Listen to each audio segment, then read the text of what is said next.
Bonjour à tous. J'ai voulu pour ce matin parler de Jésus, de notre Sauveur, notre Seigneur. Et ce qui a été dit ce matin et chanté, c'est en quelque sorte une introduction, si je peux dire ainsi, à ce que je vais dire, ou ce que je vais dire est une suite à ce que nous avons déjà entendu. Vous savez que souvent les disciples posaient des questions à Jésus, et pas seulement les disciples, d'autres qui rencontraient Jésus lui posaient des questions, mais il arrivait aussi que Jésus lui aussi posait des questions à ses disciples. Une de ces questions se trouve dans le texte de Marc au chapitre 8 que nous allons lire, et je partagerai quelques réflexions sur cette question que Jésus pose à ses disciples. Alors, je vous propose de lire dans Marc 8 les versets 27 à 38.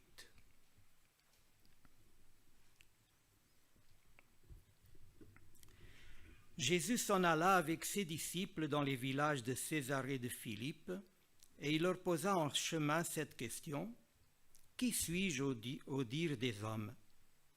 Ils répondirent: « Certains disent que tu es Jean-Baptiste, d'autres Élie, et d'autres l'un des prophètes. » « Et vous, leur demanda-t-il, qui dites-vous que je suis ?» Pierre lui répondit: « Tu es le Christ. » Jésus leur recommanda sévèrement de ne dire cela de lui à personne. Alors il commença à leur apprendre qu'il fallait que le Fils de l'homme souffre beaucoup, qu'il soit rejeté par les anciens, par les principaux sacrificateurs et par les scribes, qu'il soit mis à mort et qu'il ressuscite 3 jours après. Il leur disait ces choses ouvertement, et Pierre, l'ayant pris à part, se mit à le reprendre. Mais Jésus, se retournant et regardant ses disciples, réprimanda Pierre et dit: « Arrière de moi, Satan, car tu ne conçois pas les choses de Dieu, tu n'as que des pensées humaines. » Puis, ayant appelé la foule avec ses disciples, il leur dit: « Si quelqu'un veut venir après moi, qu'il renonce à lui-même, qu'il se charge de sa croix et qu'il me suive.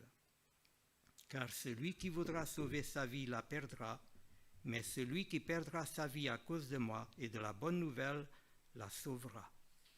Et que sert-il à un homme de gagner tout le monde s'il perd son âme? Que donnerait un homme en échange de son âme?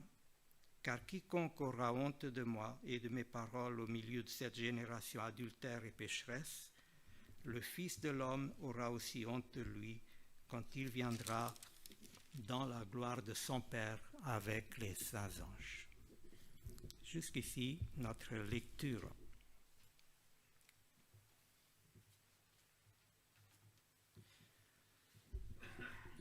La question « Qui donc est Jésus ?» beaucoup de gens se la posent aujourd'hui.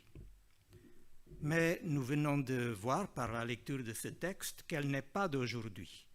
Et en 2000 ans, cette question a dû être posée des milliers, sûrement des millions de fois. C'est bien la preuve de la confusion qu'il y a autour des opinions concernant la personne de Jésus. Et Jésus se rend bien compte que son identité pose problème à ses contemporains. C'est pourquoi il pose la question aux apôtres qui sont autour de lui: « Que disent les gens à mon sujet? Qui suis-je d'après eux ?» Ensuite, il devient plus personnel et il leur demande encore: « Voilà donc ce que pensent les gens. Mais vous, qui dites-vous que je suis ?» L'opinion des apôtres était bien sûr importante pour Jésus, et aujourd'hui, c'est certain, c'est notre opinion à nous qui l'intéresse. Et vous, qui dites-vous que je suis? Et nous, qui disons-nous qu'il est? Si nous posons la question à ceux qui nous entourent, beaucoup diront de lui qu'il était un grand maître de moralité, un pacifiste, un sage, un grand leader religieux, et certains vont jusqu'à dire que c'était un révolutionnaire ou un imposteur. Mais nous qui connaissons Jésus-Christ, nous qui savons ce que la parole de Dieu dit à son sujet, Nous qui avons été baptisés après avoir cru ce qui est écrit dans Acte 4 au verset 12, que c'est en lui seul que se trouve le pardon des péchés, que disons-nous qu'il est? À la question de Jésus, Pierre répond spontanément, « Tu es le Christ », ce qui veut dire « Tu es le Messie ». Et Pierre reconnaît ainsi que Jésus est celui que Dieu devait envoyer et qu'Israël attendait depuis des siècles, le Sauveur promis. Pierre avait raison. Il a répondu juste. Il a dit juste. Et Jésus le félicite d'ailleurs. Mais si Jésus le félicite, ce n'est pas parce que Pierre avait bien appris sa leçon. Il le déclare bien heureux parce que, dit-il, il n'a pas compris ça par lui-même. C'est mon Père céleste qui te l'a révélé. C'est Matthieu qui ajoute ce complément au propos de Jésus dans son évangile au chapitre 16, verset 17. C'est mon Père céleste qui te l'a révélé. Jésus ne contredit donc pas Pierre, il ne le corrige pas. Et toujours selon Matthieu, Pierre lui avait dit, « Tu es le Christ, le Fils de Dieu vivant ». Jésus accepte donc la réponse de Pierre. Et nous aussi, quand nous disons que Jésus est le Christ, qu'il est celui que Dieu a envoyé, le Fils de Dieu, nous disons juste nous aussi. Pourtant, frères et sœurs, ce texte révèle quelque chose de très important qui devrait nous interpeller. Il nous fait comprendre en fait que des réponses faciles ne suffisent pas. Savoir que Jésus est le Christ ne suffit pas. Pierre répond, « Tu es le Messie, tu es le Fils de Dieu vivant ». Mais le texte montre que Pierre dit ça sans avoir vraiment compris ce que cela voulait dire, sans comprendre ce que cela signifiait en vérité, que Jésus soit le Christ. Et parce que Pierre ne l'a pas compris, très peu de temps après, le Seigneur va être obligé de faire quoi? De le reprendre. Et il le reprend sévèrement. Jésus venait pourtant de lui adresser des paroles bien encourageantes juste avant, des paroles qui font plaisir à entendre pour un disciple. Mais très peu de temps après ces paroles encourageantes, tous ceux qui sont présents vont sûrement être impressionnés par les propos de Jésus qui dit à Pierre, « Arrière de moi, Satan, éloigne-toi de moi, tu es un obstacle à ma mission. Tes pensées ne sont pas celles de Dieu, ce sont des pensées toutes humaines. » Aucun de nous, j'en suis certain, ne voudrait entendre le Seigneur lui dire ça. Mais si Jésus a dit ça à Pierre, c'est qu'il discerne immédiatement dans les paroles de son disciple une nouvelle tentation du diable à son égard. Le diable essaye de détourner Jésus de sa mission de la croix. Il prétend offrir à Jésus un chemin plus facile, comme il avait fait déjà quelque temps auparavant dans le désert. Et il se sert maintenant de son disciple. Jésus venait de dire à Pierre et aux autres disciples que le Messie allait être rejeté par le peuple, qu'il allait beaucoup souffrir, qu'il serait même mis à mort. Et à nouveau, la réaction de Pierre a été immédiate. « Non, non, Seigneur, ça ne t'arrivera pas, jamais. » Et le texte ajoute que Pierre prend Jésus à part et discrètement se met à lui faire des reproches. « Voyons, Seigneur, qu'est-ce que tu dis là? Réfléchis donc un peu, ça ne peut pas t'arriver. » Peut-on dire non à celui qu'on appelle Seigneur et qu'on vient de reconnaître comme étant le Christ? Peut-on faire des reproches à celui qu'on vient de reconnaître comme étant le Fils de Dieu vivant? C'est ce que Pierre a fait. Et ce n'est sûrement pas pour rien que le Saint-Esprit a voulu que 3 des 4 évangiles nous rapportent cet incident. Veut-il que nous aussi nous réfléchissions à cette question de Jésus? Et vous, qui dites-vous que je suis? Il y a un petit détail dans le texte que je trouve intéressant et qui passe parfois un peu inaperçu. Regardez ce qui est dit au verset 33.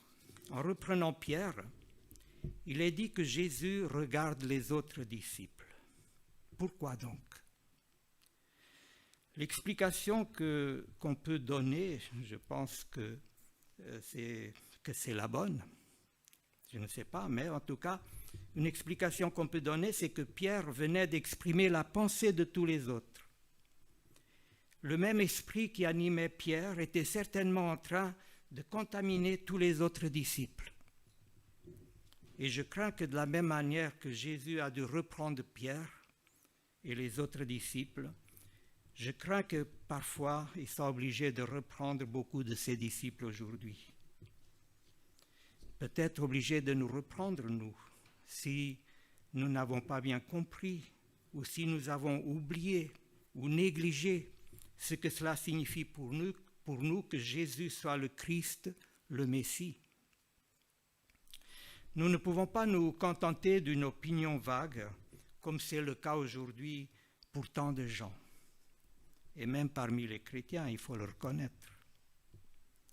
Et alors que nous parlons de Christ, il est nécessaire que nous soyons conscients que nous ne sommes pas en train de parler de n'importe qui. Nous ne sommes pas en train de parler ni d'un humaniste, ni d'un grand sage, ni d'un prophète, ni même d'un homme exceptionnel qui, avec l'aide de Dieu, a pu accomplir toute la volonté de Dieu, toute la loi. De qui parlons-nous? Nous sommes en train de parler de celui qui est né d'une vierge, de celui qui a été conçu par le Saint-Esprit et dont la venue était annoncée depuis 4000 ans. Et né d'une vierge, Jésus est encore celui qui, en tant qu'homme, a été tenté en toutes choses comme nous, et il n'a jamais péché. Jamais, pas une seule fois, est-il dit dans Hébreux 4, verset 15. Rappelez-vous comment c'était dans le Jardin d'Éden. La présence de Dieu était constante dans ce jardin. La lumière de sa présence entourait et éclairait en permanence Adam et Ève. Rien ne venait troubler leur vie paisible, leur vie passionnante. Il ne manquait de rien. Dans ce jardin, leur bonheur était parfait. Ils ont été tentés une fois, et qu'est-il arrivé? Ils ont péché. Jésus, lui, dans le désert, dans le dépouillement et la dureté de la solitude du désert, Jésus n'a pas été tenté une fois, 2 fois, ni même 10 fois, mais durant 40 jours et 40 nuits. Il y manquait de tout. Satan et ses ténèbres rôdaient constamment autour de lui. Mais tenté pendant 40 jours et 40 nuits, il n'a pas péché. Et il ne péchera pas une seule fois durant toute sa vie sur terre.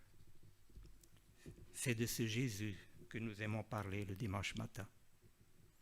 De celui qui, après une vie pure, est mort de la mort la plus honteuse, la mort sur la croix du Calvaire.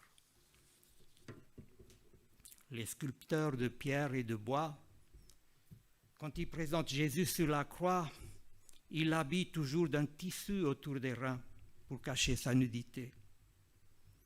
Mais le texte ne dit pas que Jésus a été crucifié avec ça autour des reins. Il dit qu'il a été dépouillé de tous ses vêtements, avec lesquels les soldats ont fait 4 parts qui se sont partagés. Jésus est mort, dépouillé, nu. Il a été raillé, moqué, méprisé. Il a souffert la honte pour toi et pour moi. Pensons aussi à ce qu'a fait Pilate. Les évangiles laissent entendre que, sous prétexte de vouloir libérer Jésus, Pilate l'a sûrement fait souffrir bien plus que ce que lui-même aurait voulu. Il espérait que la vision de Jésus ensanglanté susciterait la pitié de la foule, cette foule hystérique qui l'accusait sans raison. Ils vont quand même se dire que ça suffit. Ils vont demander sa libération, devait se dire Pilate. Mais non. La souffrance du Seigneur n'a suscité la moindre compassion chez ceux qui provoquaient et ceux qui assistaient à un tel spectacle. Nous savons qu'il y a eu d'autres crucifixions à cette époque et les deux brigands crucifiés au même temps que Jésus nous le rappellent. Mais ils n'ont pas subi le même sort que Jésus. Le traitement subi par Jésus était unique. Avant même de prendre le chemin du calvaire, il était déjà épuisé, exténué par une nuit blanche et les meurtrissures de son corps ensanglanté. Comment pouvait-il porter la croix sur un dos lacéré par le fouet? Le Seigneur Jésus, dont le cœur éclatait de lumière, de bonté, d'amour, a souffert tout ça pour nous. Il a voulu vivre tout ça pour nous. Pourquoi? Mais pourquoi donc? Parce qu'il est le Christ. Parce qu'il est le Messie. Voilà la réponse. Voilà la raison de son abnégation. La raison du don total de lui-même. Il fallait que le Christ souffre ces choses. C'est lui-même qui le dit, qu'il a dit après sa résurrection dans Luc 24. Il le fallait.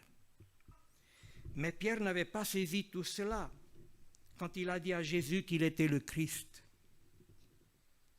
Jésus venait pourtant de lui dire, d'expliquer aux disciples ce qui allait arriver et quelles seraient les implications pour lui, le Christ. Il leur disait ces choses clairement, ouvertement. Nous l'avons vu au verset 32 de Marc 8. Il ne leur a pas caché ce qui allait arriver. Comprenez une chose, leur dit-il, parce que je suis le Christ, j'aurai à passer par tout cela. Je dois beaucoup souffrir, je serai fait prisonnier, je serai mis à mort, mais le troisième jour, je ressusciterai. Jésus ne fait en fait que confirmer ce que la parole de Dieu disait à son sujet. Et Pierre le reconnaîtra plus tard, quand il va écrire son épître, 1 Pierre au chapitre 1. Jésus leur explique donc que le Messie va et doit souffrir, mais Pierre ne comprend pas que c'était nécessaire. Nécessaire qu'il souffre à sa place, nécessaire qu'il paye le prix de sa condamnation. Et parce que Pierre ne comprenait pas, il a pris Jésus à part pour lui dire « Non, Seigneur, ce que tu dis n'aura pas lieu, cela ne t'arrivera pas. » Pourquoi passer par là? Pourquoi souffrir? Pourquoi la croix? Tu as le pouvoir de refuser tout ça, d'éviter un tel sort. Cela ne t'arrivera pas. Et Jésus reprend donc Pierre, mais il ne le fait pas n'importe comment. Alors que Pierre fait des reproches à Jésus discrètement, en le prenant à part, dit le texte, Jésus, lui, il le réprimande en regardant et en s'adressant à l'ensemble des disciples. Arrière de moi, Satan, une pierre forte qui a dû interpeller. Nous pouvons comprendre que l'idée que cet envoyé de Dieu meurt de la main des hommes, et en plus de la mort de la croix, nous pouvons comprendre que pour les disciples, cela leur était incompréhensible, difficile à accepter. Ça, nous pouvons bien le comprendre. Mais ce n'était pas la première fois que Jésus leur parlait de sa mort. Déjà dans Jean 3, verset 14, il avait laissé entendre que la mort et les souffrances qu'il allait subir seraient celles de la croix. Or, les disciples connaissaient certainement cette déclaration de l'Ancien Testament qui dit ceci dans Galates 3, verset 13, « Maudit est quiconque est pendu au bois. » C'est Paul qui cite cette parole. Non, Jésus le Messie, le Fils de Dieu vivant, ne pouvait quand même pas subir un tel sort, une telle malédiction. Pour les disciples, c'était difficile d'accepter. Mais c'était bien là la destinée, la mission du Messie, du Christ.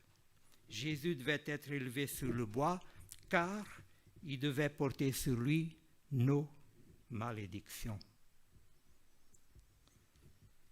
Et que s'est-il passé à ce moment précis où Jésus donnait sa vie sur la croix?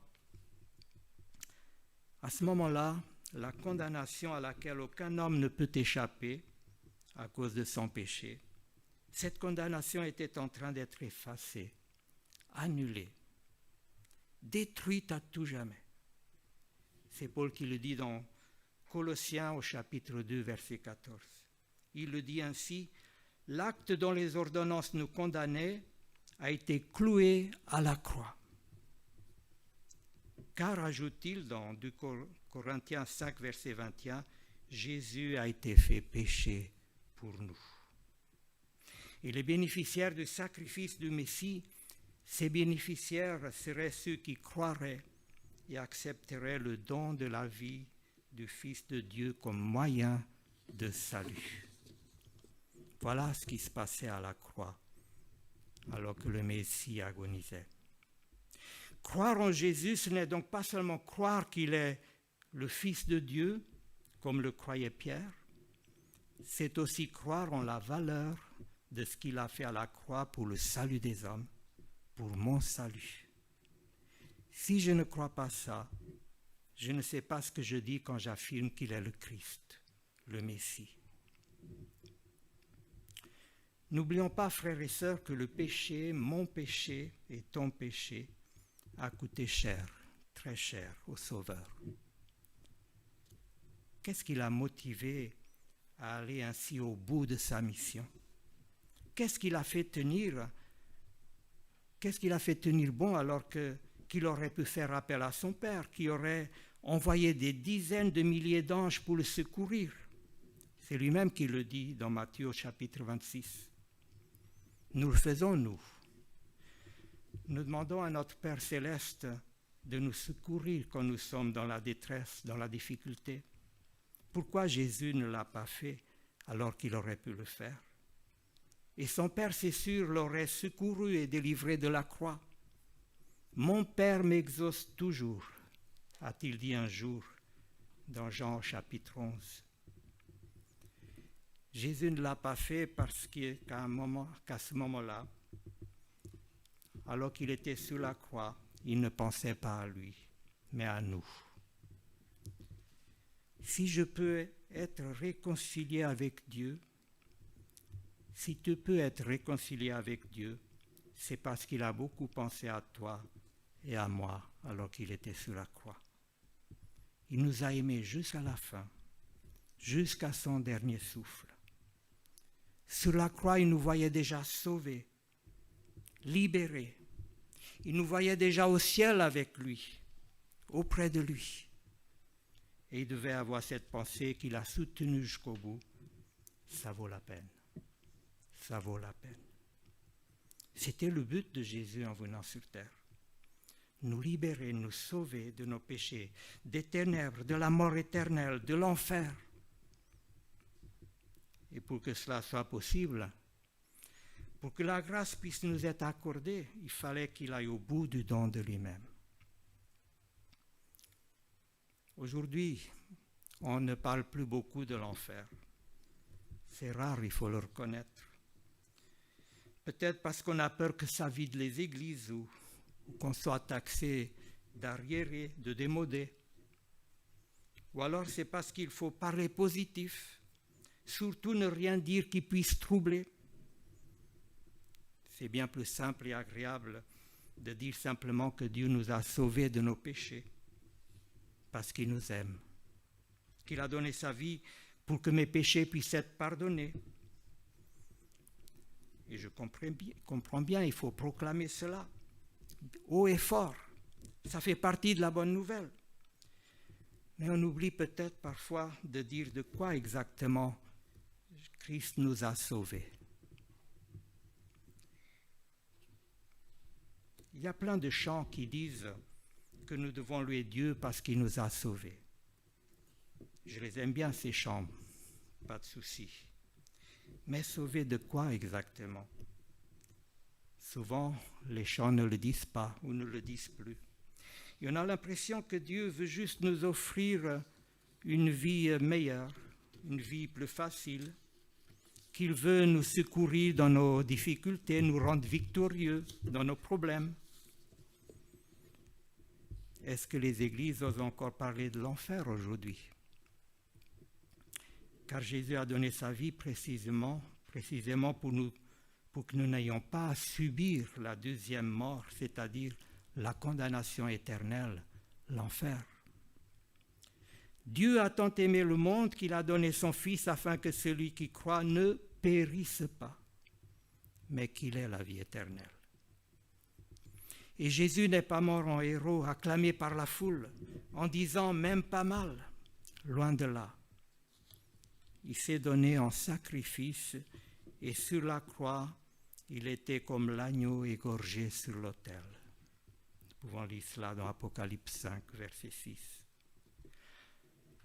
La souffrance subie pour que je sois sauvé de l'enfer et devienne son enfant était énorme, insupportable.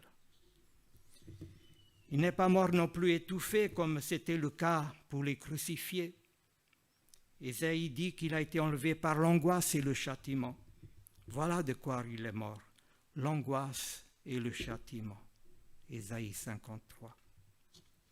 Pour que la grâce soit possible, pour qu'elle puisse nous être accordée, il fallait qu'alors qu'il était sur la croix, chargé de nos fautes et de notre condamnation, il fallait que la parfaite communion du Père avec le Fils soit brisée, cassée.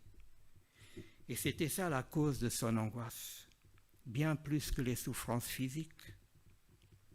L'intimité, cette communion qui était si chère au Père et au Fils, indispensable, communion qu'ils avaient eue depuis toujours, qui avait existé depuis toute éternité, cette communion s'est voilée quand Jésus était sur la croix.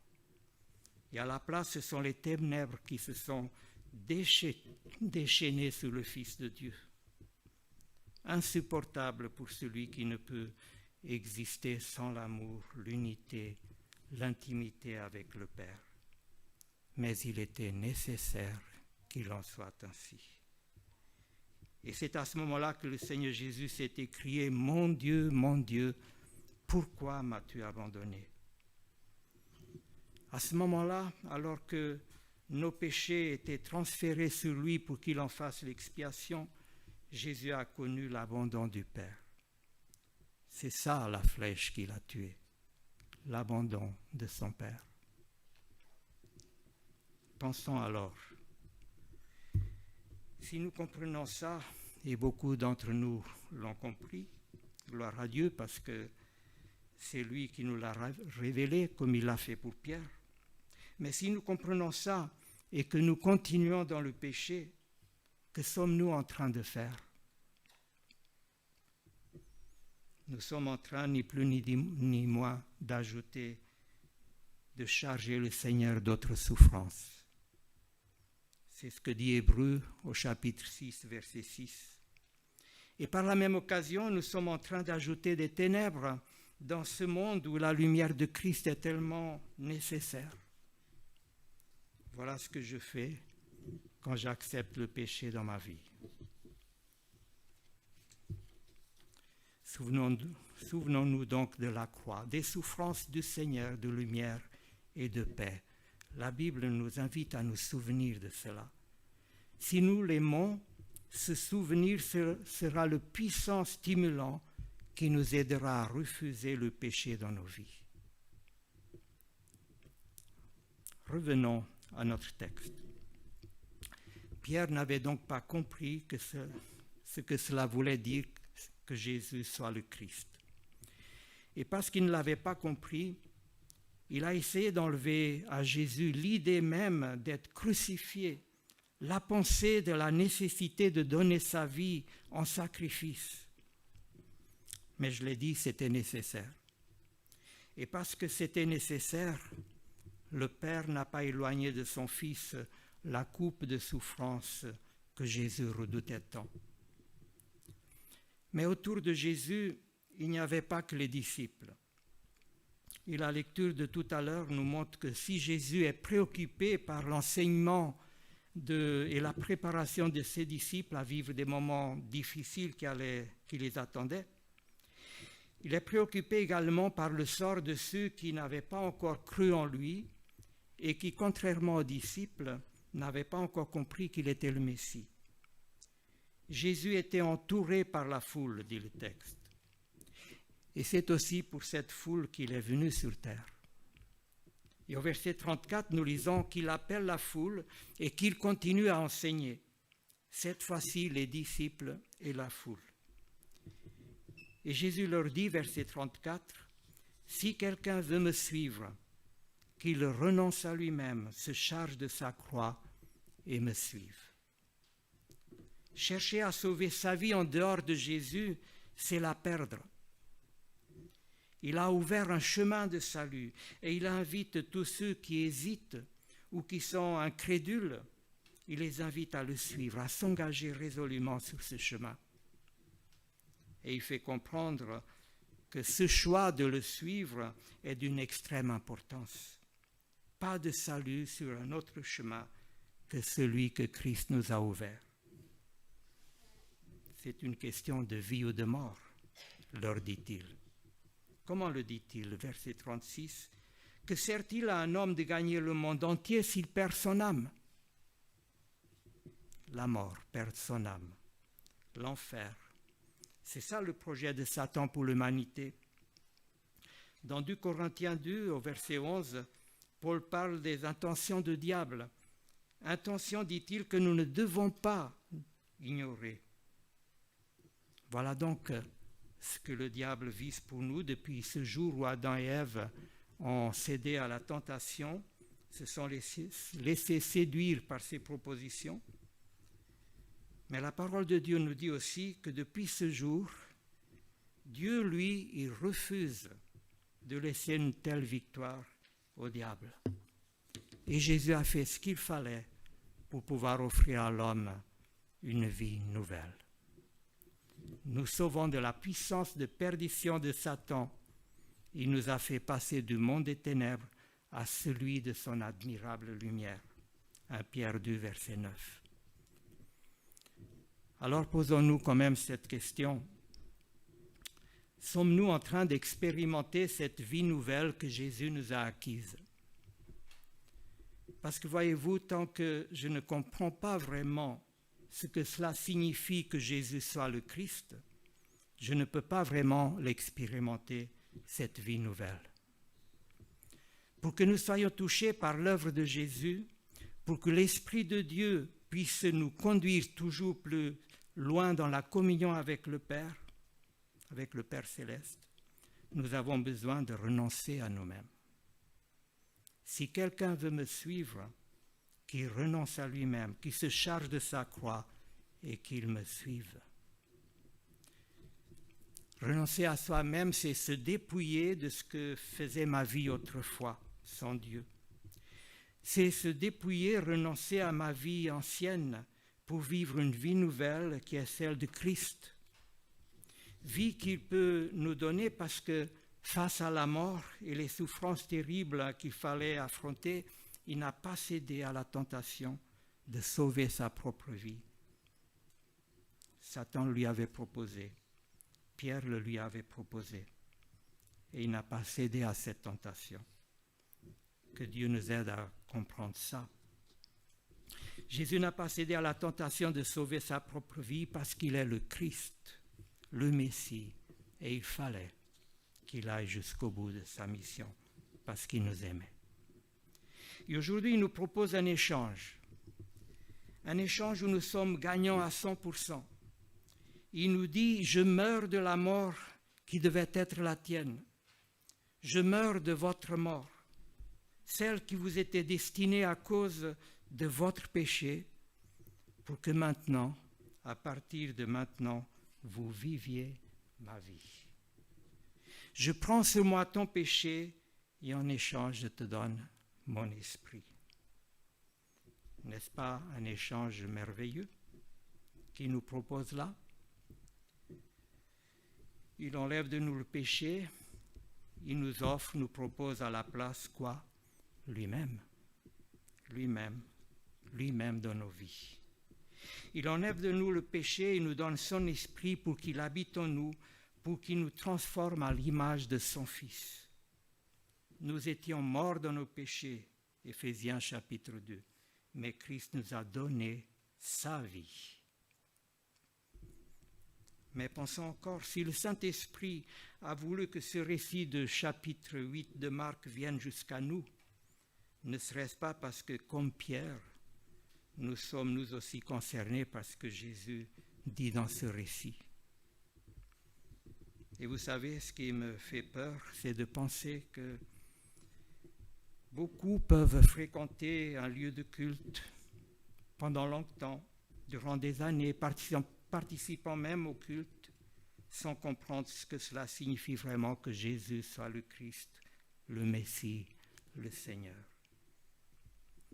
De tout temps, il y a eu des gens, parfois des gens très religieux, qui ont confondu Jésus avec ça. Je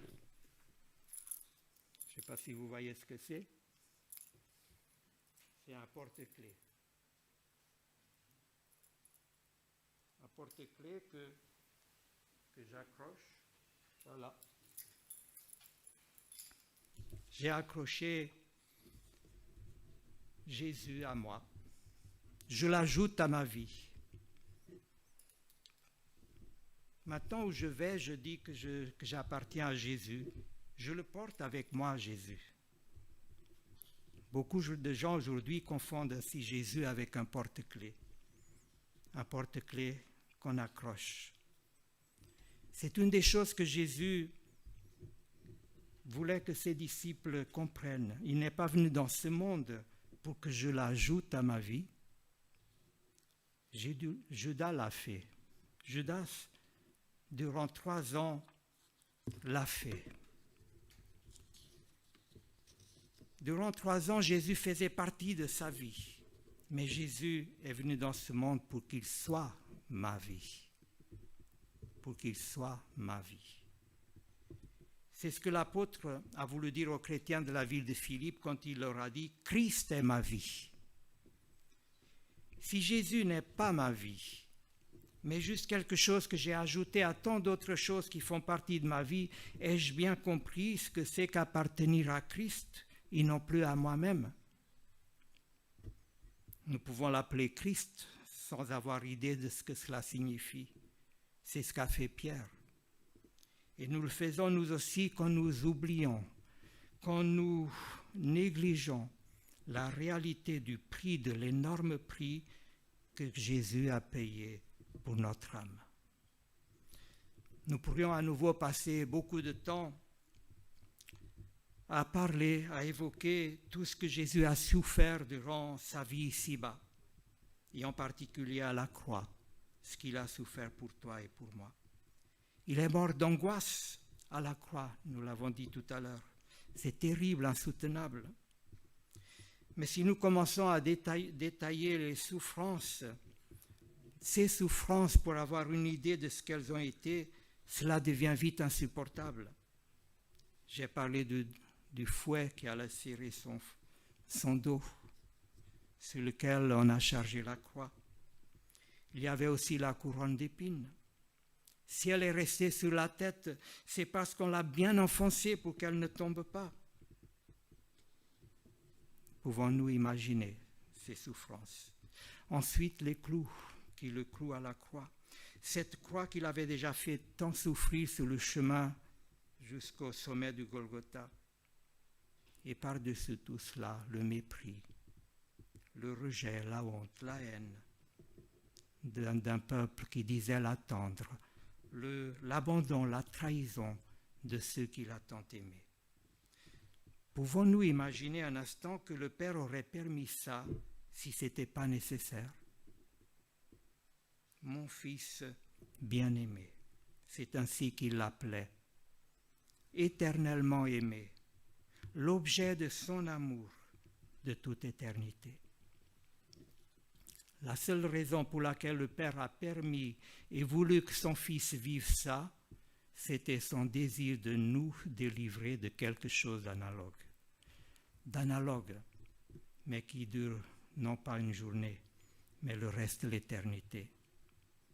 Le calvaire a été un moment d'abandon qui a causé une terrible souffrance au Fils de Dieu. Ça peut nous aider à comprendre ce que ça peut être une éternité de séparation de Dieu, de son royaume de lumière. Jésus est venu pour nous délivrer d'une éternité de souffrance. Si nous n'acceptons pas l'échange que Jésus nous propose, nous rejetons son amour et méprisons le prix qu'il a payé. La grâce nous est offerte, proposée gratuitement. C'est aujourd'hui le jour de grâce, le jour du salut, écrit l'auteur de la lettre aux Hébreux, chapitres 3 et 4. Ce jour se présentera-t-il de nouveau à nous? Aucun de nous ne peut le dire. Jésus n'est donc pas quelque chose que nous ajoutons à notre vie. Si nous disons connaître le Christ et ne renonçons pas à ces petits porte-clés que Satan nous propose, nous conseille de prendre et d'accrocher à nous, à nos vies, si nous ne renonçons pas à nous-mêmes, à ces pratiques qui révèlent un cœur partagé, comment pouvons-nous vivre et expérimenter la vie abondante promise? Et Jésus voulait que cela soit bien clair pour ses disciples et la foule qui le suivait et qui cherchait avant tout les miracles et autres avantages sans vraiment chercher à savoir et à comprendre qui il était vraiment. Encore une question et je termine. C'est quoi renoncer à soi-même? À quoi devons-nous renoncer pour suivre Jésus-Christ? Ces choses ne sont pas forcément les mêmes pour chacun de nous, mais ces choses-là, elles nous sont enseignées dans la parole de Dieu. C'est pourquoi la lecture et la méditation de la parole de Dieu, nous ne pouvons pas le négliger, tellement c'est important pour nous de savoir ce que Dieu veut nous dire. Et cette lecture, cette méditation, elle ne doit pas être faite par obligation, mais par le réel désir de comprendre ce que Dieu veut et a à nous dire. Vous voyez combien nous sommes, nous aussi, concernés par ce texte de Marc 8. Si nous comprenons ce que cela veut dire que Jésus est le Christ, le Fils de Dieu vivant, alors nous rechignerons moins quand il s'agit de lui obéir. Et au lieu de contester sa parole, nous aurons du plaisir à l'aimer, à la serrer dans notre cœur pour ne pas pécher contre Dieu, comme le dit le psalmiste au psaume 119. Et vous, qui dites-vous que je suis? Que le Saint-Esprit nous éclaire et continue à nous révéler ce que concrètement cela doit signifier pour nous, reconnaître qu'il est le Messie, le Fils de Dieu vivant.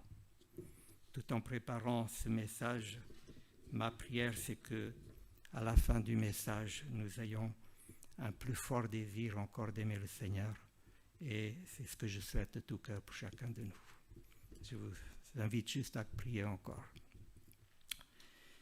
Notre Dieu, quand nous parlons de ces choses, nous nous rendons compte qu'elles sont tellement grandes, tellement élevées, et nous essayons de comprendre avec nos pensées et raisonnements humains. Merci parce que c'est toi qui peux nous révéler la profondeur de ce que tu veux nous dire dans ta parole. Donne cet amour pour cette parole, pour Jésus-Christ notre Sauveur, sans lequel nous serions perdus pour l'éternité. Merci que tu nous aides à vivre la vie nouvelle par l'Esprit Saint que tu as mis en nous. Amen.